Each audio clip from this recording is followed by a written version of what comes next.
Hey everyone, this is Geeky Vices with J-Belle, where I talk about bits of geekdom and pop culture that I've been into lately. You might see occasional cameos by my cat, who is literally right by my hand and I think, just barely out of the camera shot. And here's a hint about what this week's topic is going to be. For people who haven't seen my show before, it's where I talk about whatever I've been into lately. The general vibe is, as I describe it, it is um, unrehearsed, unedited, and unhip. I don't care if something's the latest and greatest. I just go with whatever my impulses take me. Um, Also, to forewarn you, I do tend to be spoiler light. I try keeping major spoilers out, but if you want to go in with a completely no prior information, watch my video afterwards. Enjoy it. Oh yeah, because my hands are pointing towards my shirt, it's my 13 years of chaotic awesome think geek shirt, which I realized is 7 years old because Think Geek just released a 20th anniversary shirt, and it's my favorite website. And sadly, the official Think Geek website is going down in a few days, which saddens me. Like, so much of my cool stuff is from Think Geek over the years. Like all my pajama pants are from Think Geek. Any of my cool lights, like pretty much anything I have, I'd be like, oh, that's cool. Where'd you get it? It's like it's always been Think Geek, and I've always told people if I need to get me a gift certificate somewhere, and go for Think Geek. But it's not completely dying. It's apparently merging to its parent company, GameStop's website. So hopefully it will still live on and that it'll still have good content. Although I have to admit, I don't get as excited going on. In recent years, I don't get as excited as I did back 13. Well, I wasn't on it 13 years ago, but like closer to like a decade ago when I first heard about it, or 7 years ago when I got the shirts. Like, I'm not as into it, but still, I hope Timmy and the rest of Think Geek still lives on because as I said, lots of good memories for me from there. Anyways, on topic. This week I recently had a double feature of watching two anime movies. Don't worry, I'm only talking about one of them because I take way too long. But my next video will be about the other one I watched. So the first one is an anime movie called The Shape of Your Voice. Also, a silent voice is another translation of its name. I am cheating today and actually have Wikipedia open for helping me remember names and such. Um, so let me attempt to say it. Eiga Koe no Katachi. So that's my best attempt at saying the actual Japanese name, but yeah. Anyways, the concept behind it is that we see this high school boy like clearly do several very severe things. Like, he cashes in all his money, he sells his futon, like he does all these things, and you can tell he's building up to something major. And then we have a and it's revealed, like, his mom figures out that he's about to try committing suicide, and she basically gives him a hard time before he can do it. But we then have flashbacks of back in elementary school, so like I guess the equivalent of sixth grade, I'm assuming. He was a pretty popular kid. Like, he had friends who were entertaining. He had like both guy friends that he's close with and gal pals in his class. So like he was doing pretty well. And the main character, this is Shoya, by the way. I'm gonna use this actual name. So yeah, that's Shoya. And then deaf girl transfers to their class, and the shorthand version of it is that some people are nice to her, but some people are just really irritated by all the special things they have to do to accommodate her, and just also the fact that she's always cheerful and optimistic, like being like, I want to be your friend. And so it's just, I think the fact that like she's just too nice, in addition to the what do I say, the adaptations people have to make to accommodate her, make it so that way like people are even more so annoyed with her. But so anyways, Shoko gets bullied. Shoya is like basically one of the biggest bullies because like everyone else is kind of like egging him on, and like he'll do things like he'll steal her hearing aid and toss it out the window, and it's like, that's expensive stuff. And eventually it escalates to a point where he accidentally causes her ears to bleed because he ripped them off. and she transfers schools shortly afterwards. And then when the principal's being like, "Who's the person doing it?" the teacher's like, "Oh, it's clearly Shoya." And then everyone else like, "Oh yeah, it's Shoya." And like he's like, and Shoya's like, "Well, you guys did it too."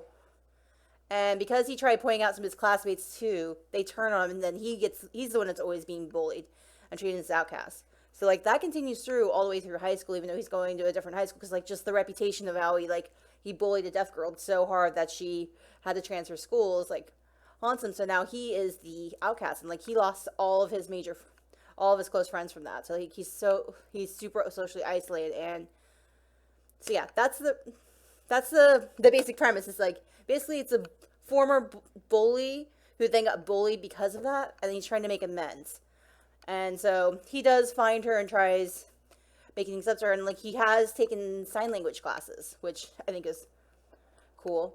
So yeah, that's the general thing. And like the thing is that he's so awkward, and like he's so used to like people like always assuming people are talking about him like in a negative way, that like he can't look people in the eyes. So like it's even visually drawn where it's like there's weird X's drawn on a lot of people's eyes. Like he has like severe social anxiety, and he does eventually like be able to talk to Shoyo, and I guess or Shoko, and she pretty easily forgives him. Like I'm actually surprised by how easily she forgives him, and like they end up like hanging out, and like he tries helping to make things up for her by helping her reconnect with some of their other elementary school friends. So like he's classes with one of the girls who I don't think she was that bad. Like she was always nice to Shoko's face, and she would hang out with the kids that would bully Shoko, but she never actually participated in it. But he also helps her get back in touch with, so that's Miki. He also helps her get back with Miyoko, who was a legit friend to Shoko and who kind of got intimidated away from Shoko.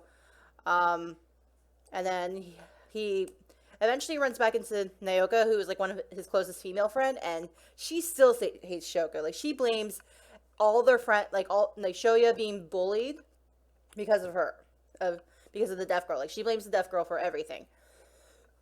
Sorry, guys, but yeah, she actually at one point, like there's a moment where like she's actually violent about how much she like resents Shoko. And I think part of it's like it's not just because Shoko's deaf, it's because like as I said, like Shoko's just, there's some people who just can't handle someone who's too nice, and like how it kind of like it sets some people off when like there's someone too nice. And I will say Shoko is, as far as like all the characters, I would say she is the flattest character in the group. Even though yeah, she's likable, but she doesn't have as much depth as most of the other characters.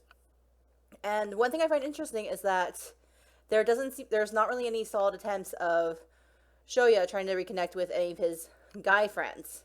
Maybe because like he's trying to more so help Shoko reconnect with people, and like since it was a girl, she never really was hanging out with the guys.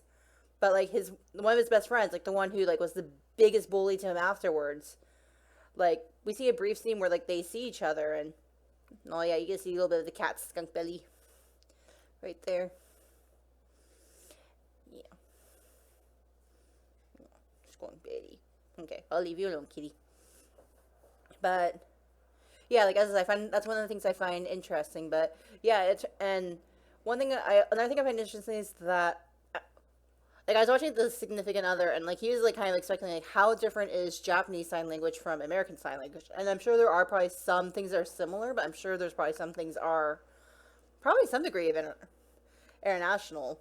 I would assume so. Like I'm sure there's just some symbols, like some gestures, like some of the basics that are probably universal.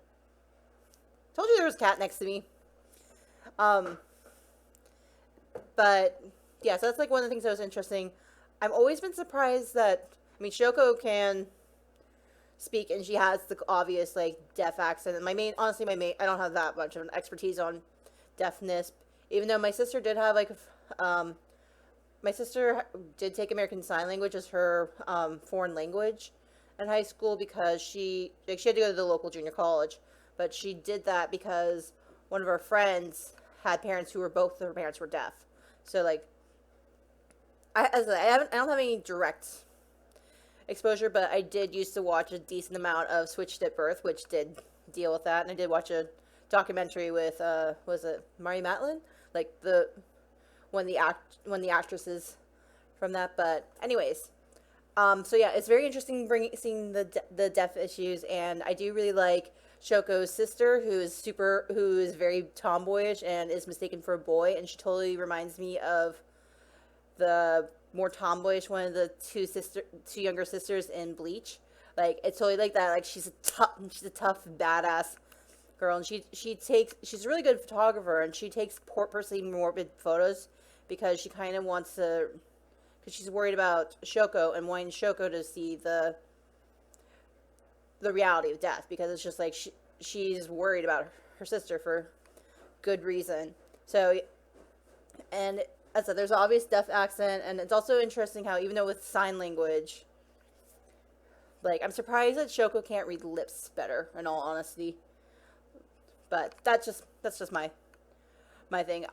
It's a complicated issue. You know, if someone is raising a deaf child, it's a complicated issue, like what to focus on how teaching them to communicate. And I'm personally of the opinion that just basically because, like, I sometimes have a really soft voice that it's hard for people to hear me, and sometimes I slur my words a lot, so sometimes I have people having a hard time understanding what I'm saying, especially when I'm talking fast. I personally always feel like you should try enabling yourself to communicate any way you can, because I think that's one of the most disheartening things when, like, you're trying to communicate and you can't reach someone. So, and that's just on, like, me being a regular person scale. Like, that's so disheartening. I can't even imagine that level. So yeah, it's like, my take is that I guess if I was in that theoretical situation, I would try emphasizing both, hey, learn sign language and learn lip reading, and, you know what, learn how to emulate speech as best you can, because you want to try being able to connect with people as best you can with as many tools in your belt as possible. And I'm using the words like tools in your belt just because I've been watching a lot of Assassination Classroom lately, which will be another video coming up soon. But anyways, back to the shape of your voice / a silent voice / the Japanese name I can't remember. But yeah, no, it's definitely very interesting. It's not a light movie to say. Like, there's definitely, like, some very sad moments. But I am going to say, because, like, sometimes it's good to know if you're watching a sad movie, if, like, things turn out okay. Things do turn out okay in the end. I'm sorry, it's a spoiler. I'm not going to say how they turn out okay. But it's not, the worst case scenario stuff does not happen. Like, does not fully happen.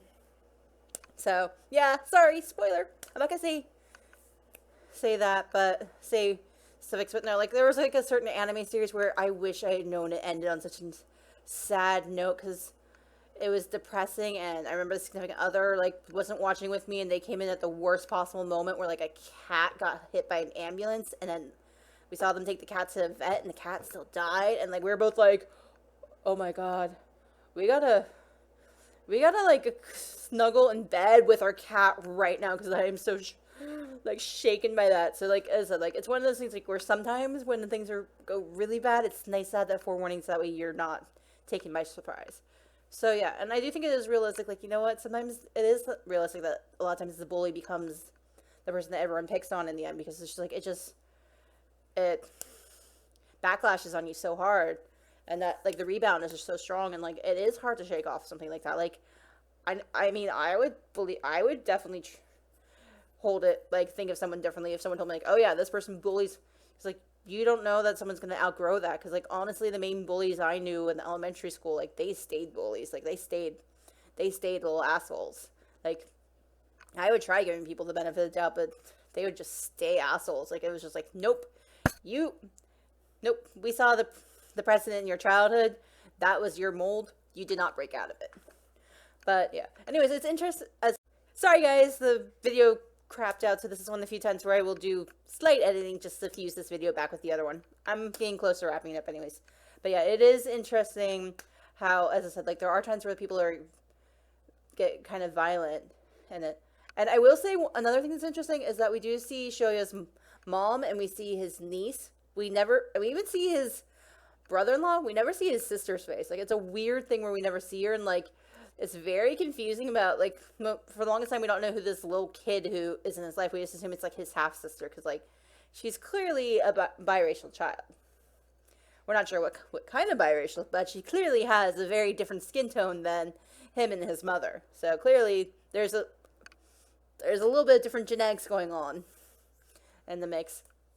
But yeah, as I like it, I like how there is redemption, and I do find it interesting how much Shoko forgives Shoya, like the extent that she forgives him, and her whole feelings on the matter are definitely not in a direction I would have expected. Like, as I think she's the flattest character.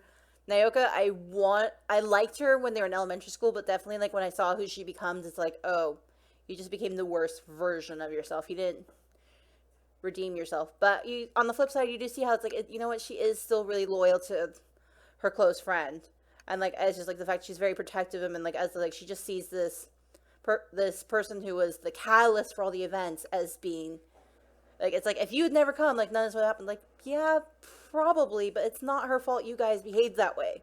Like, she literally did nothing. She literally just would show up to class, ask people to write in her notebook, and try making friends. Like, she literally did nothing to deserve all the antagonism she got, except for the fact that people were getting tired of always having to try helping out the deaf girl. Which, personally, I think it was I'm shocked. I don't know if it's just because it's a Japanese school, but like I'm shocked that she was sent to a public school without a translator.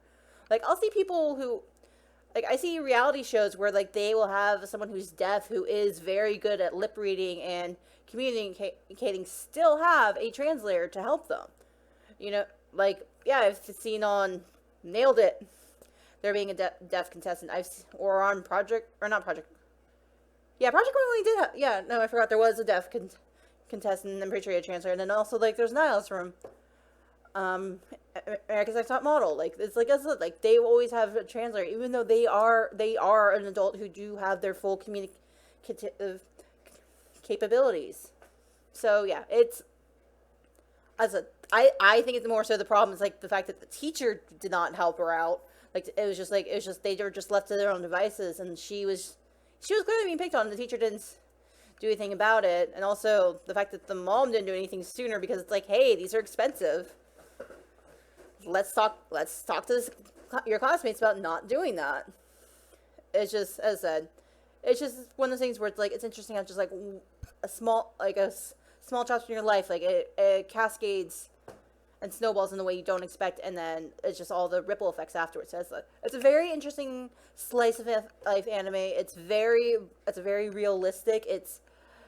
I am always a sucker for high school dramas, honestly. I think I think no matter how old I get, I'm always going to be able to easily channel myself back into that point in my life, just because I think so many people relate to that. Because it's like, you know what, that's where you're kind of like set in a set situation where you can't really get out of having to go to school every day, and you're surrounded by these people that you're stuck with every day, and how like there's the really intense interpersonal relationships because of that. And also there's all the hormones making all that even worse.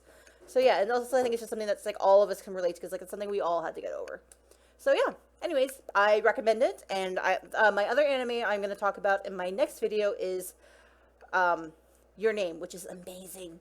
But yeah, anyways, until next time, see you guys later. Bye. Oh yeah, farewell the Think Geek. Bye.